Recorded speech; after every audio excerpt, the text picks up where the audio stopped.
CindyALewis, and it is time to draw the winner for the April 12th drawing. I hope you're enjoying Subscriber Appreciation Month, and I will tell you a secret. There have been 2 hidden giveaways announced in my videos so far.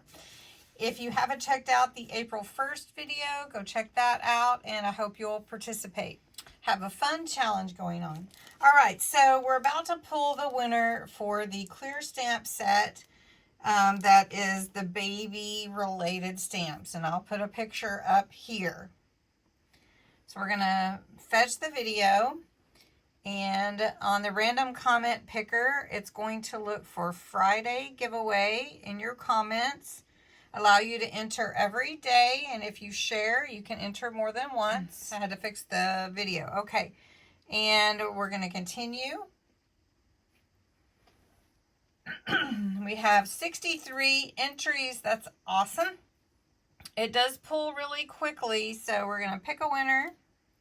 And the winner is Debbie Nelson. Congratulations, Debbie.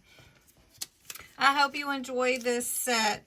It's really cute, and if you have to make any cards or scrapbook pages or anything like that, it would be really fun. Even if you're going to make a little junk journal, memory album, or something like that.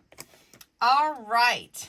So next week we do have another drawing, and we're going to be doing it for the butterfly set that I am putting right here. I know you can't see it super good, but that's the set that is for April 19th. So how you enter is you're 18 years or older, US or Canada only.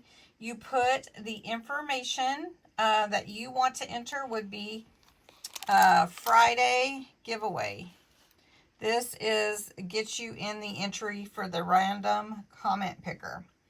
Then you will come back and check next Friday to see who won.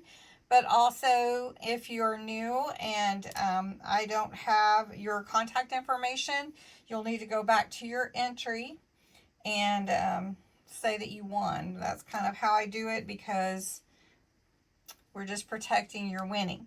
So anyway, Friday giveaway, the butterfly set of stamps, and congratulations to Debbie Nelson for winning the stamp set today. So have a great day.